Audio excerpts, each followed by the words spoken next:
Criptopolítica. La política oculta de la élite mundial que maneja los hilos del poder en la sombra. Un gobierno totalitario no es el único parámetro del totalitarismo. El terror psicológico no es la esencia, sino el signo de puntuación de lo que significa el poder. Esta fuerza omnipresente domina por medio de la modificación de la conducta y el cambio de identidad. Veremos.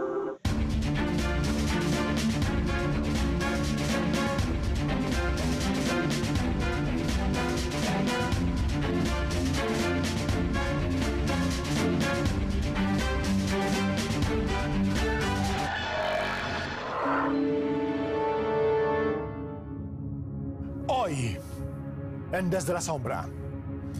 En la década anterior se mantuvo la población mundial en un permanente estado de inestabilidad a través de continuas debacles económicas y decretos de comercio transnacional que vaciaron las arcas estatales y eliminaron el derecho a la autodeterminación de los países. Las poblaciones se han visto tan abrumadas por el constante avance de la monstruosa maquinaria del imperio, de las crisis económicas y medioambientales, que la práctica universal de crear inseguridad ha dejado a las mayorías sociales paralizadas por un terror de baja intensidad. Condición indispensable para que un movimiento totalitario continúe avanzando, porque su modus operandi consiste en tener a sus súbditos en perpetuo desequilibrio.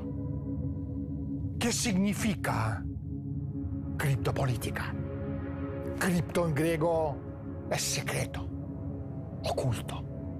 La política oculta. Hoy hablaremos con Andrei Fursov, profesor experto mundialmente reconocido en materia de geoestrategia. Andrei, bienvenido al programa. Hola, Daniel. Pero primero, salgamos a la calle y preguntemos a la gente cómo entienden ellos la palabra política. Política interior, la que hay dentro de un país, la política de un país dentro de un país, exterior hacia el exterior del país y global, pues la política mundial, ¿no?, que harán todos los países. Pues hombre, interior las que incumben un territorio, un país. Exterior cuando ya es más internacional, sí, interactuando con otros países. Y global cuando es de índole mundial, que nos afecta a todos, vaya. Bueno, la política interior es la política del país propio, la política exterior es la política que hace un país hacia el exterior y la política global pues son lo que hacen, por ejemplo, la Comunidad Económica Europea, globalmente, entre muchos países. Dos preguntas en uno para nuestro invitado. ¿En qué se basa la actual crisis financiera global y qué es capitalismo? Andrei. Aunque pueda parecer paradójico, en la base de la actual crisis mundial yace el desmontaje del capitalismo, de la cima de la clase capitalista. Repito, a primera vista esto parece muy extraño, pero el caso es que aquellos que vivieron en la Unión Soviética y ahora viven en la Federación de Rusia, se acuerdan perfectamente de que la clase dirigente soviética, con ayuda del capital occidental, desintegró la Unión Soviética y el sistema anticapitalista que existía en nuestro país. Muy a menudo se entiende el capitalismo de forma muy materialista. Piensan que es libertad de capital y nada más. Pero de hecho, el capitalismo es un sistema social muy complejo que limita el capital para sus intereses y objetivos a largo plazo. Como limitador del capital actuó el Estado, la política, la sociedad civil y la educación de masas. Si miramos lo que ocurre en el mundo noratlántico en los últimos 30 años, en las condiciones de la llamada revolución neoliberal, que en realidad es una contrarrevolución, vemos que se desmonta el Estado y que el Estado se está oxidando. Eso lo sabe todo el mundo.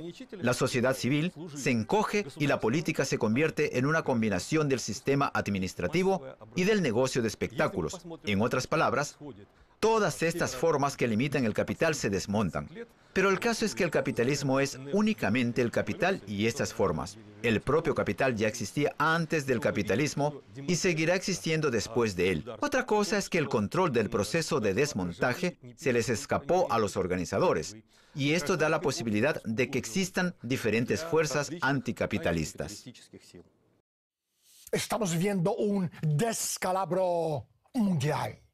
No es una crisis de un país o de un sector o de un continente. Es una crisis mundial financiera, económica, social, ecológica, moral y existencial. Además, la destrucción total de la economía mundial es algo que se está llevando a cabo a propósito.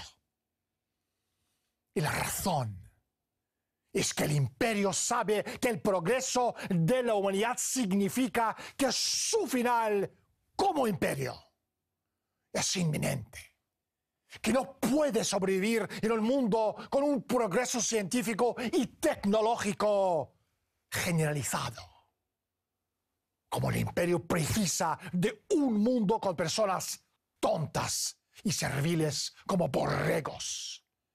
El imperio se dispone a destruir las estructuras de los estados, naciones que apoyan la vida y que apoyan el progreso de la humanidad. Es decir, están atacando la economía de las naciones para destruirlas como modo de conservar su propio poder. ¿Cuáles son las principales etapas en el desarrollo de las estructuras supranacionales cerradas? Andrei. Cuando hablamos de las estructuras cerradas supranacionales, en ningún caso debemos demonizarlas ni llegar al extremo conspirológico. La existencia de dichas estructuras es un rasgo característico de la economía política del capitalismo. Lo que ocurre es que estas estructuras eliminan una contradicción básica muy importante del capitalismo. Como sistema económico, el capitalismo es un mercado mundial único, relativamente homogéneo, mientras que, en términos políticos, el sistema capitalista es un conjunto, un mosaico de estados, un sistema internacional de estados. Imaginemos a un gran burgués en Inglaterra, Francia o Alemania, con intereses fuera del territorio de su país, que pueden realizarse violando la legislación de su estado y del ajeno. Se puede hacer eso una o dos veces, pero luego le pasa por encima la aplanadora jurídica o política. Para el debido funcionamiento de grandes capitales, se requieren estructuras cerradas supraestatales que estén por encima del Estado y del capital, que garanticen ininterrumpidamente los intereses de grandes capitales. Así, el sistema capitalista es un triángulo: el capital, el Estado y las estructuras cerradas supranacionales de administración y coordinación mundial. Cuando surgió el capitalismo, la burguesía carecía de semejantes estructuras y se las arregló con lo que tenía a mano. Y lo que tenía a mano eran las organizaciones masónicas. La masonería ya existía en el siglo XVII. Y durante las primeras etapas de existencia de las estructuras supranacionales, se trataba de organizaciones masónicas de dos tipos, controladas por los británicos. Eran las organizaciones isleñas y las continentales. Las organizaciones isleñas partían de que Gran Bretaña es lo primero, inculcando el patriotismo y velando por los intereses británicos de una manera muy estricta. Mientras que las continentales eran una versión para la exportación, hablaban del cosmopolitismo, del liberalismo, o sea, los intereses de las estructuras cerradas supranacionales coincidían prácticamente por completo con los intereses estatales de Gran Bretaña. Ahora salgamos a la calle y preguntemos a la gente si ellos pueden nombrar 5 países democráticos y 5 países con dictaduras. Democráticos, pues la mayoría de los europeos, propia España, Portugal, Francia. Dinamarca, como país democrático, Suecia y Holanda. Y dictaduras en Ucrania. Eso, en Ucrania. Esto... En Corea, sí, por Oriente hay un montón de dictaduras. En China. Estamos hablando del periodo de los años 60 a los años 70 como punto de inflexión en el desarrollo del mundo moderno. ¿Qué quiere decir eso?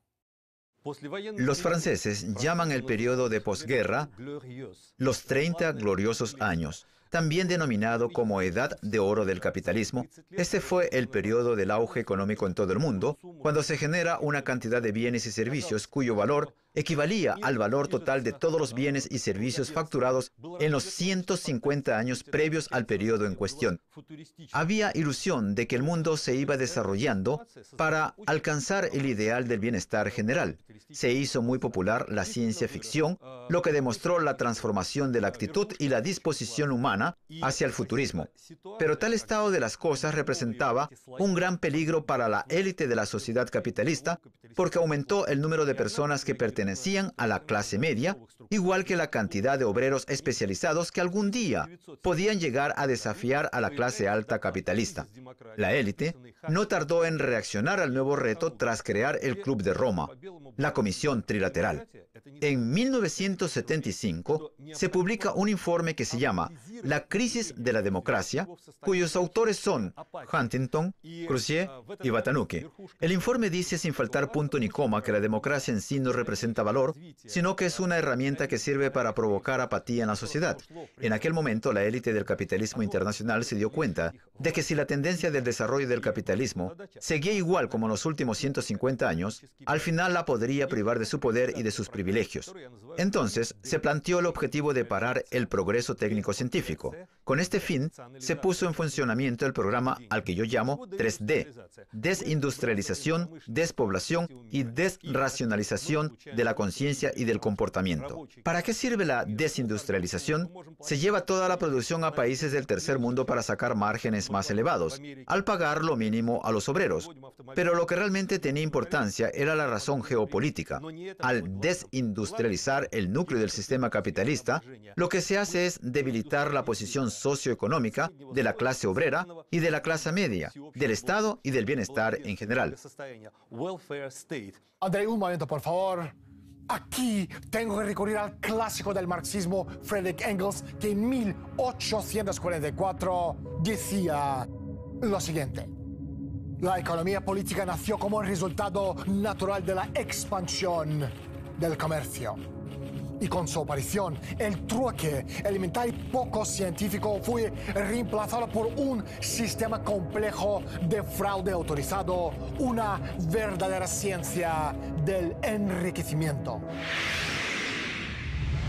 Aparte de debilitar a la clase obrera, las principales instituciones internacionales están fomentando una política de retroceso tecnológico y una reducción de varias miles de millones de personas de la población mundial. Pero, ¿por qué? Porque el nivel del desarrollo y del progreso tecnológico es directamente proporcional a la densidad de la población. Para que ellos sobrevivan en una época en que se están agotando los recursos naturales del planeta, la mayoría de nosotros tiene que morir. Pero, ¿cómo se destruye la demanda? A través de la desintegración controlada de la economía mundial. Y para llevar a cabo esta desintegración sería necesario que las fuerzas externas provocaran sacudidas, crisis de petróleo, reducción de crédito, sacudidas de los tipos de interés, lo que llevaría a la economía mundial a un crecimiento cero y más adelante a un crecimiento negativo.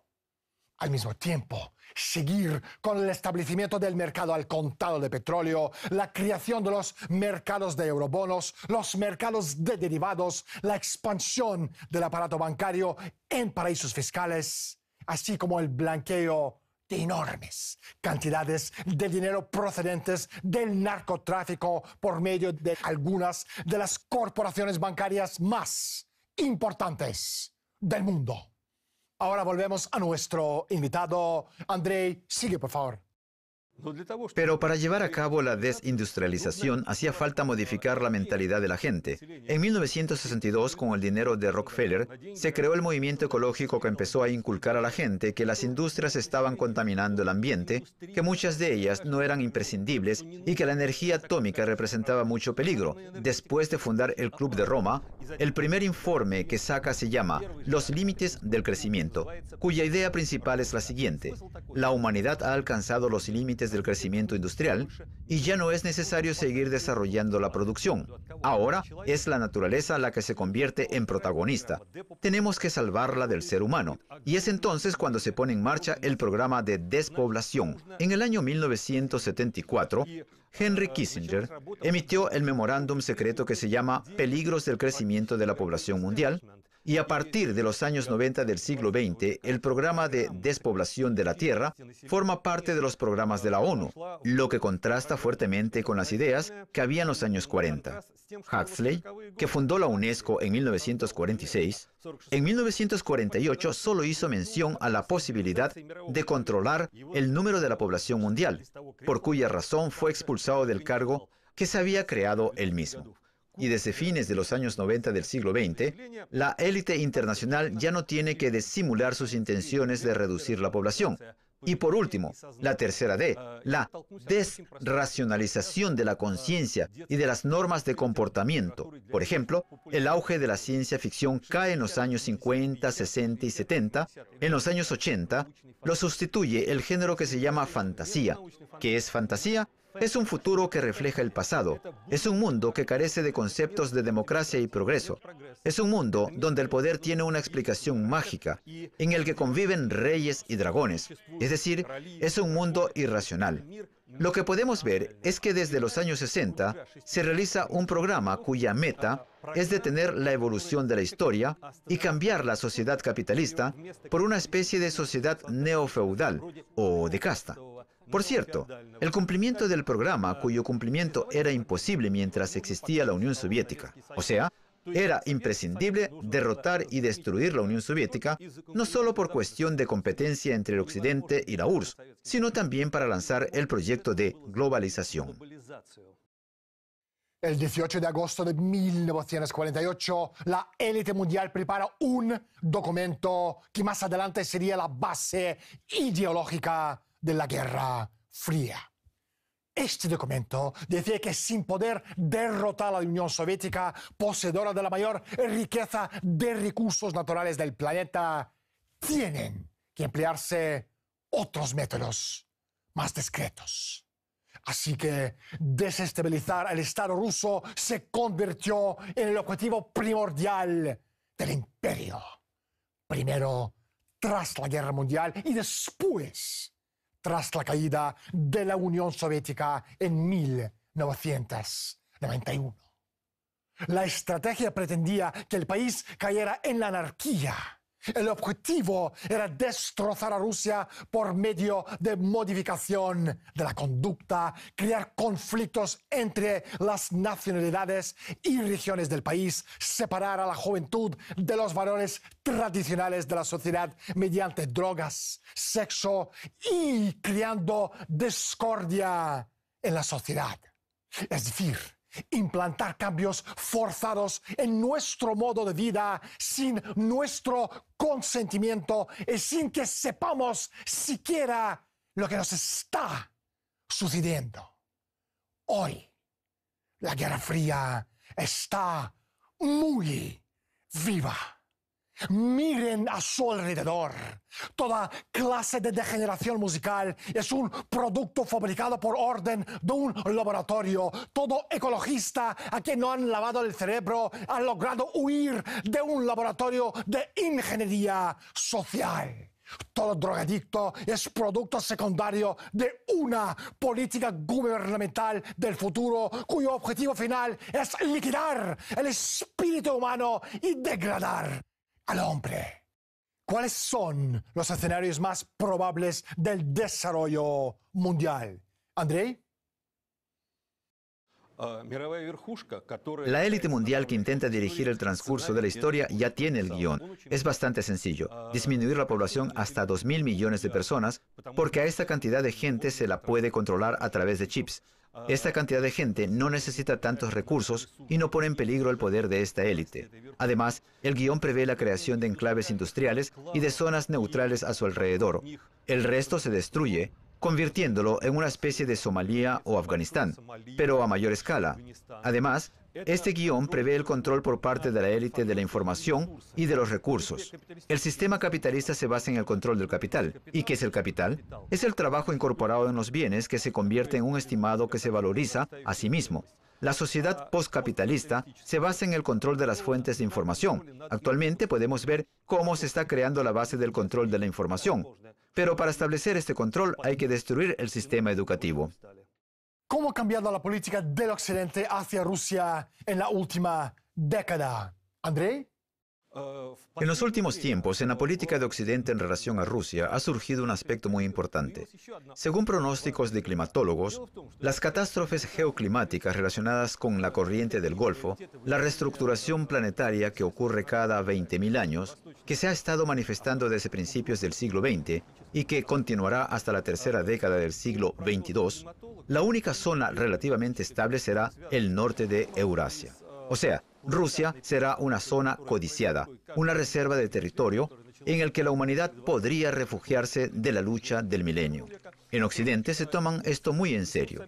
A finales del año 2011, la institución Brookings y la Escuela Económica de Londres publicaron un informe en el que trabajaron de forma secreta durante varios años. El nombre del informe era bastante neutral: Proyecto sobre el desplazamiento interno. Pero si se lee este informe con detenimiento, resulta evidente que este informe realmente trata sobre el desplazamiento de grandes cantidades de personas de la zona del Atlántico Norte hacia la zona norte de Eurasia. La institución Brookings es una institución muy concreta. Para la Primera Guerra Mundial, se encargaron de movilizar a la población, de fijar precios a bienes agrícolas que se consideraban esenciales. Estas son personas muy prácticas, no pierden el tiempo con trabajos teóricos. Si para el año 2011 ese reporte ya estaba listo, entonces resulta evidente que se está preparando seriamente para la vida post-catástrofe. Tatiana Karyagina, una de las más famosas economistas rusas, dijo lo siguiente: la historia de la civilización conocida es simplemente la punta de iceberg. Hay una economía en las sombras, una política en las sombras y también una historia en las sombras conocida por los conspirólogos. Son las fuerzas ocultas que actúan en el mundo, imposibles de detener incluso para los países y continentes más poderosos. Como sociedad, ¿qué podemos hacer? ¿Andrei? Resulta muy difícil hacer pronósticos, pero espero que en un futuro estos grupos de influencia se devoren entre ellos. Actualmente se escribe mucho sobre el enfrentamiento entre los Cluster, los Rothschild y los Rockefeller. Es difícil confirmarlo. Probablemente sea cierto. Para poder saber más detalles, se necesita la información de los infiltrados. Sin embargo, lo que sí está claro es que se lleva a cabo una guerra entre los nuevos ricos y los viejos ricos. Por ejemplo, en el informe de Steny Morgan del 2012 se habla de la necesidad de acabar con la existencia del chupasangre del sector financiero y petrolero que ganaron sus fortunas en los últimos 10 o 13 años. La manera más eficaz de romper la hegemonía del poder es a través de una sociedad justa y bien educada, llevando el potencial cognitivo de cada persona hasta un estándar de calidad como ciudadano. Pero no tenemos este sistema en marcha porque el imperio había impuesto en todos los países del mundo un sistema educativo basado en el resultado. Este sistema supone el exterminio total de los poderes creativos del razonamiento, de las habilidades mentales únicas de los humanos que se expresan típicamente en forma de descubrimientos válidos, axiomáticos, revolucionarios en la ciencia física. La conciencia de estas ideas por parte de la población general supondría el fin del sistema oligárquico. las naciones que promueven el crecimiento creativo mental de sus ciudadanos producen personas que no van a tolerar formas de control oligárquicas indefinidamente. Hoy hablamos con Andrei Fursov, profesor y experto en materia de geoestrategia. Andrei, no hay tiempo para más. Muchísimas gracias por estar con nosotros. Hasta la vista, Daniel. Se dice que muchas cosas no las entendemos. No porque no las entendemos, sino porque esas cosas no entran en nuestra esfera de conocimientos. Les hago una pregunta. ¿Qué clase de sociedad estamos construyendo? El hecho de que estamos viviendo la crisis existencial más grande de la historia no quiere decir que el planeta Tierra navegue sin rumbo. Quiere decir que nosotros no conocemos ese rumbo, pero que el rumbo tan preciso como un reloj suizo existe, manejado por el imperio invisible. De eso no tengan dudas. En el mundo del imperio no hay casualidades, ni coincidencias, ni accidentes. Así que nos encontramos en una encrucijada. Y del camino que tomemos ahora dependerá que vivamos en el siglo XXI como repúblicas o como esclavos subyugados. Aquí no hay segundas oportunidades, terceras opciones ni cuartas vías. Les recuerdo, donde no hay visión, el pueblo fallece. Soy Daniel Stulin. Bienvenidos al mundo de Humo Espejos. Gracias por estar con nosotros y hasta la semana próxima.